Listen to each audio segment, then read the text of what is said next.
নমস্কার প্রিয় দর্শক বন্ধুরা, তোমরা গুজরাট সিরিজ কন্টিনিউ দেখছো। আর গুজরাট সিরিজে আমি প্রচুর ভালোবাসা পেয়েছি তোমাদের কাছ থেকে। অনেকে নতুন মেম্বার যারা, তারা চ্যানেল অনেকে সাবস্ক্রাইব করেছো, অনেকে চ্যানেলের মেম্বারশিপ নিয়েছো এবং লাইক কমেন্ট তো তোমরা করছো। এটা করলে আমাদের ভিডিও করার উৎসাহ আরও বেড়ে যায়।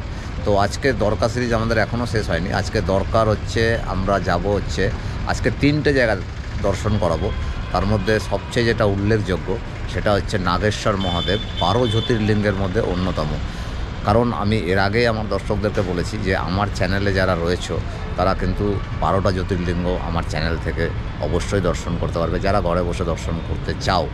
আর সাথে থাকছে বেট দরকা, রূপকেনী মন্দির, আরও দরকার চারপাশে যে প্রসিদ্ধ মন্দিরগুলো রয়েছে সেগুলো কিন্তু আজকের ভিডিওতে তোমাদেরকে দর্শন করাবো। তো আজকের ভিডিওটা তোমরা কন্টিনিউ করো। ভিডিওটা ভালো লাগলে অতি অবশ্যই লাইক কমেন্ট করো।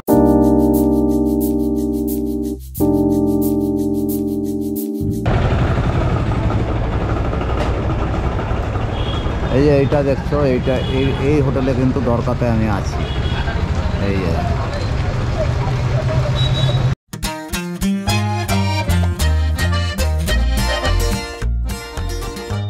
সকাল সকাল একটি ছোট গাড়ি করে আমরা বেরিয়ে পড়লাম দ্বারকাদেশের বেশ কিছু প্রসিদ্ধ মন্দির দর্শন করতে এবং সাথে নাগেশ্বর মহাদেবের দর্শন এই যাত্রাতেই হয়েছে। পথে যেতেই প্রথমে পড়ল আমাদের দরকার বিশিষ্ট ঝুলন্ত ব্রিজ, যা কিনা ভগবান শ্রীকৃষ্ণের শৈশবের বন্ধু সুদামার নাম অনুসারে এইটিকে সুদামা সেতুও বলা হয়।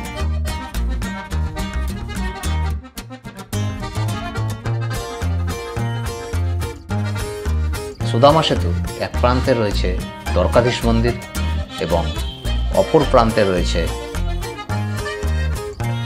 বেট দরকা।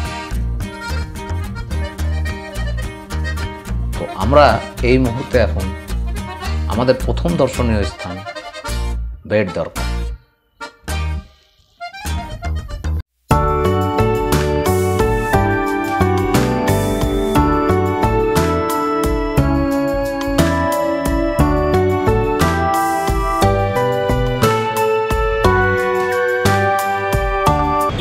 সুদর্শন ব্রিজ ক্রস করে তার কিছুটা এগিয়ে এসে তারপরে কিন্তু এখানে গাড়ির অটো স্ট্যান্ড রয়েছে।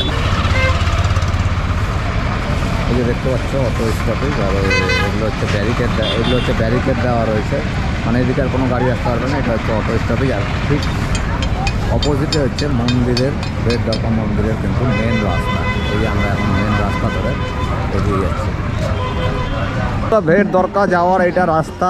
আর এটা এই সবাইকে বলে দিই যারা ভিডিও দেখে আসবে, এটা কিন্তু 12টা পর্যন্ত খোলা থাকে, দুপুর 12টা পর্যন্ত, তারপরে কিন্তু বন্ধ হয়ে যায়। তো দুপুর 12টার মধ্যেই কিন্তু এই মন্দিরটা দর্শন করতে হবে। আর মন্দিরের ভিতরে কিন্তু কোনো রকম মোবাইল ফোন বা ক্যামেরা কিন্তু অ্যালাউ নেই।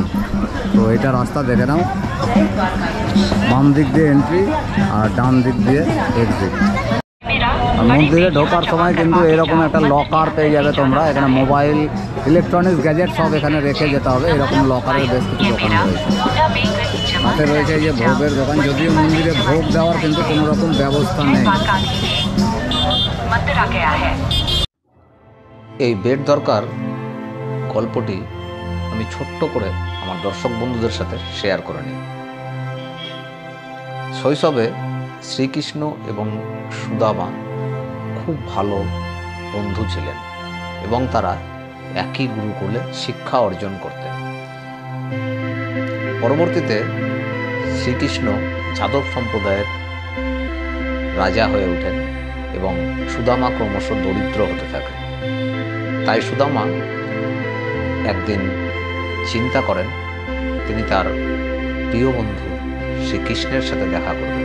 শ্রীকৃষ্ণের সাথে দেখা করার জন্য উপহার স্বরূপ কিছু চালের দানা নিয়ে আসেন এবং শ্রীকৃষ্ণকে উপহার দেন। শ্রীকৃষ্ণ এই অবস্থা সুদামার আগেই বুঝতে পারে এবং এই চালের দানাটি ভাগ করে নেয় এবং পরবর্তীতে সুদামা যখন তার কুঁড়ে ঘরে ফেরে তখন সে দেখতে পায় যে তার কুঁড়ে ঘরটি আর কুঁড়ে ঘর নেই, সেটি একটি রাজপ্রাসাদ হয়ে গেছে।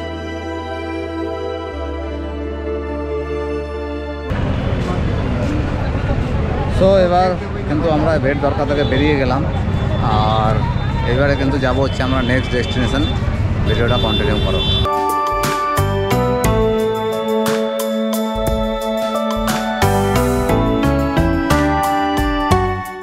দ্বারকার অলিগলিতে রয়েছে প্রসিদ্ধ মন্দির।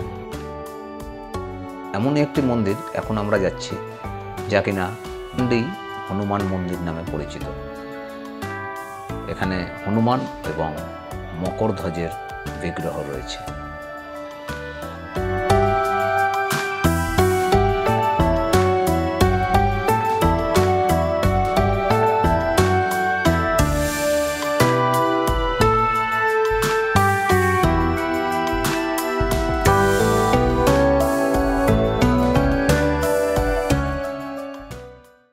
এবারে আমরা চলে আসলাম হচ্ছে দান্ডি হনুমান মন্দির। আর দান্ডি হনুমান মন্দিরে এসে পার্কিংটা হচ্ছে এই জায়গাটাতে। এই যে এগুলো হচ্ছে পার্কিং, দেখতে পাচ্ছ তোমরা। এই যে এগুলো হচ্ছে পার্কিং, এই ভেতরটা পার্কিং।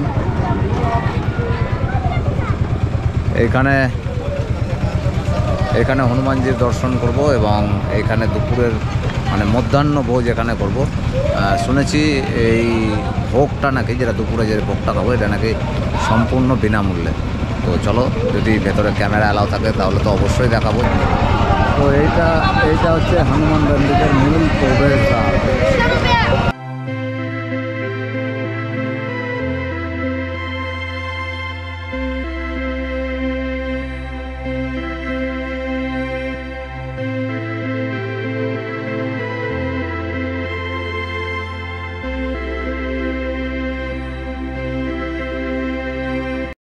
এটা কিন্তু হনুমান দান্ডির দর্শনের লাইন।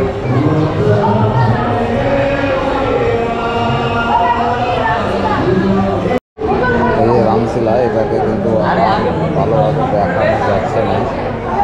এই যে পাথরটা ভাসছে।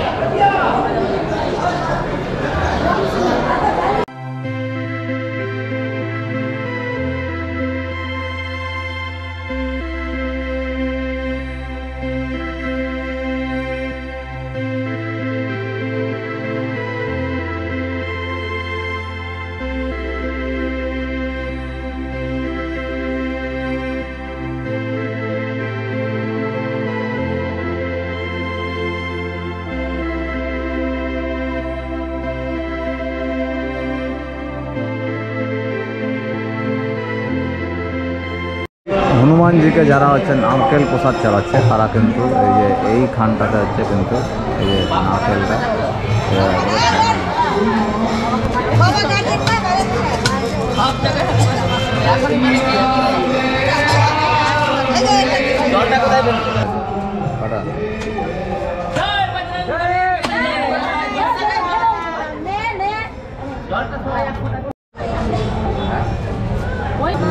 ভিডিওর প্রথমে যে বললাম যে মন্দিরে যে ভোগের বিষয়টা, ওই ভোগটার কিন্তু এটা লাইন, আর এখানে কিন্তু সেলফ সার্ভিস হয়েছে। লাইনটা দেখো একবার। তো মোটামুটি একদম খুব বেশি যে লাইন তা না, এখানে কিন্তু অনায়াসেই তোমরা ভোগটা পেয়ে যাবে দুপুরে।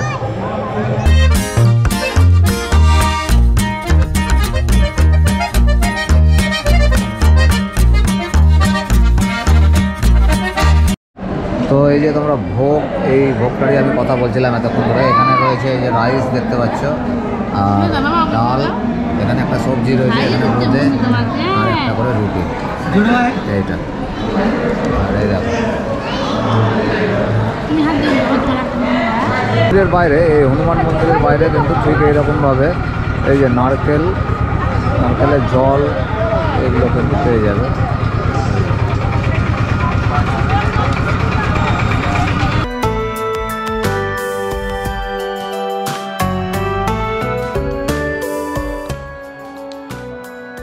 হনুমান দান্ডি দর্শন করার পর আবার আমরা সুদামা সেতু পথ ধরে পৌঁছে যাব পরবর্তী দর্শনীয় স্থান গোপী তালাবে।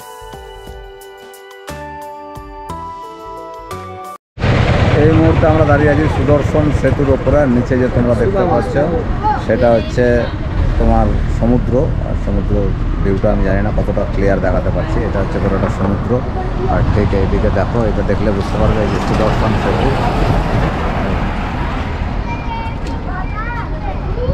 এই কথাটা হচ্ছে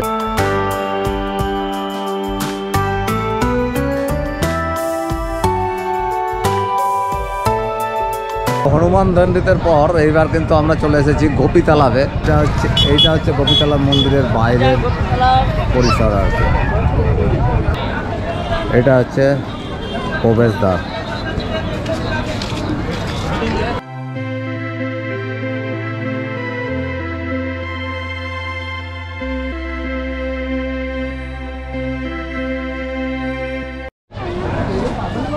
এদিকে একটা রাস্তা রয়েছে আর এইদিকে একটা রাস্তা, ঠিক এই দিকটাতে রয়েছে গোপীনাথ মন্দির যাওয়ার রাস্তা।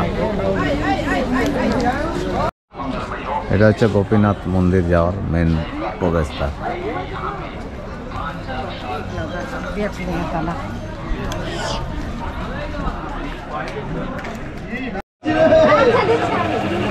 প্রবেশদ্বারের সামনে এরকম ভিড় কিন্তু থাকতে পারে, বা এর চেয়েও অনেক বেশি ভিড় থাকতে পারে। যেহেতু এটা সিজন না, তাই এই সময় কিন্তু প্রবেশদ্বারের সামনে মোটামুটি যে ভিড়টা লক্ষ্য করছে সেরকম একটা গ্যাদারিং দেখা যেতে পারে।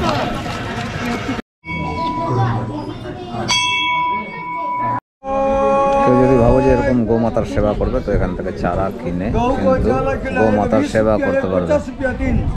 যেটার নামে হচ্ছে এই মন্দিরটা গোপী তালাব, এইটাই হচ্ছে তালাব মানে পুকুর। এই পুকুরটার জন্য কিন্তু এই জায়গাটার নাম হচ্ছে গোপী তালাব। এইখানে কিন্তু ছোটো ছোটো অনেক মাছ রয়েছে, এগুলো কিন্তু বাইরে খাওয়ার বিক্রি করছে 10 টাকা করে পার প্যাকেট।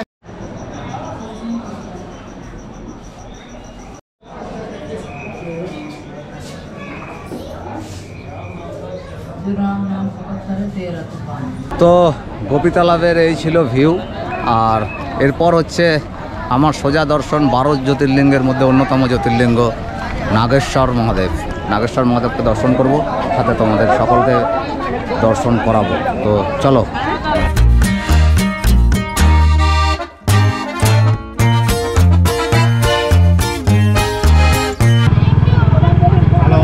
তো দর্শক বন্ধুরা, যদি আমাদের এই ভিডিও দেখে কেউ গুজরাট ট্যুরে আসো, তাহলে এই যে আমাদের অটোওয়ালা ড্রাইভার দাদা রয়েছে, এই দাদার সাথে কিন্তু যোগাযোগ করতে পারো। দাদার মোবাইল নাম্বারটা একবার শুনে নাও। द्वारगांव राजू भाई को मिलना जरूर। मेरा मोबाइल नंबर है 9664728283। कभी भी आओ तो संपर्क करना मेरा, सब आराम से घुमाएंगे आपको। মোবাইল নাম্বার শুনে লিও, মোবাইল নাম্বার শুনে নিও, আর নিচে হচ্ছে মোবাইল নাম্বার কিন্তু দেওয়া রয়েছে ভিডিও, তোমরা একবার নোট করে নিতে পারো। তো এই মুহূর্তে ঠিক আমরা চলে এসেছি নাগেশ্বর মহাদেবের মন্দিরে। নাগেশ্বর 12 জ্যোতির্লিঙ্গের মধ্যে অন্যতম এই যে নাগেশ্বর মহাদেব মন্দির হচ্ছে সবচেয়ে বড় মন্দিরের বিগ্রহ। এটা মূল প্রবেশদ্বার।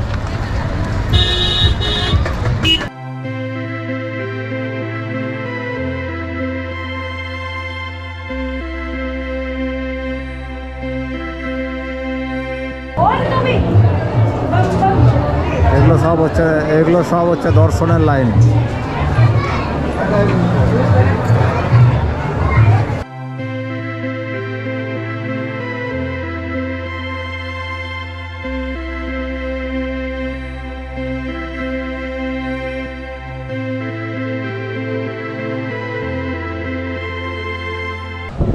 দর্শক বন্ধুরা, তোমাদেরকে প্রথমে আমি দেখালাম যে মন্দিরের এন্ট্রান্সের যে লাইনের যে ভিড়, সেই লাইনের ভিড়টা কিন্তু অনেকটাই ছিল। আর এইটা হচ্ছে মন্দির, মূল মন্দির, মানে এখানে হচ্ছে বাবার জ্যোতির্লিঙ্গ রয়েছে। এই যে এটা হচ্ছে মেন মন্দির।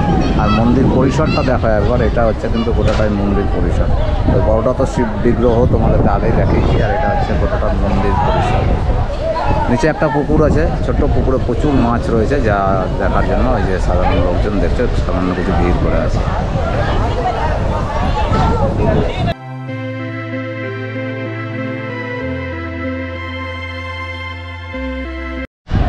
তো প্রিয় দর্শক বন্ধুরা, এখানে তো মন্দিরে ঢুকে পুজো দেওয়া কমপ্লিট। আর একদম এখানে একটা বলে দিই, যারা এমনি দর্শন করতে চাও তারা কিন্তু এমনিও দর্শন করতে পারো। আর যারা ভাবছো যে আমি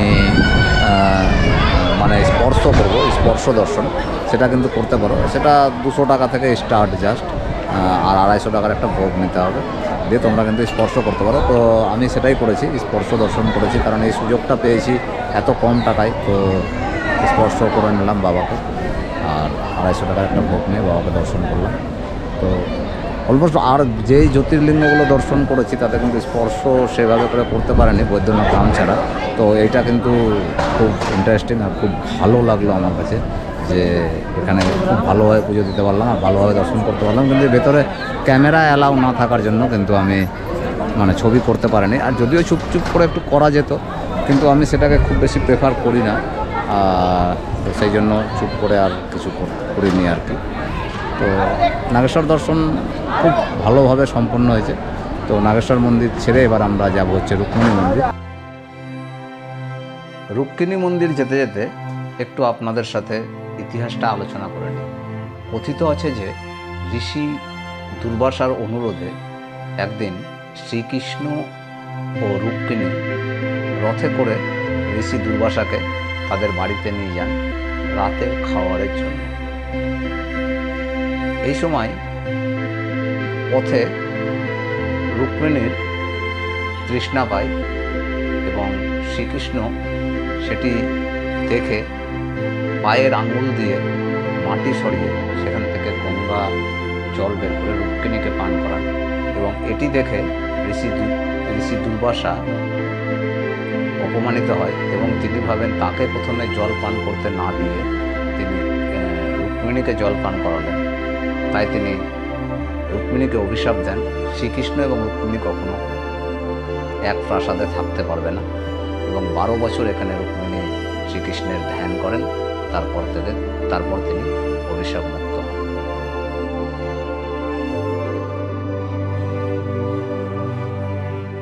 নাগেশ্বর জ্যোতির্লিঙ্গ থেকে বেরিয়ে এবারে আসলাম হচ্ছে রুক্মিণী মন্দির। এই রুক্মিণী মন্দির দর্শন করে আজকের ভিডিও এখানে এন্ড করব। তো চলো একবার রুক্মিণী মন্দিরটা তোমাদেরকে দর্শন করিয়ে দিই। যদি ক্যামেরা অ্যালাউ থাকে তাহলে অবশ্যই দর্শন করাবো, না হলে বাইরে থেকেই শুধু দর্শন করাতে পারবো। এটা হচ্ছে রুক্মিণী মন্দিরের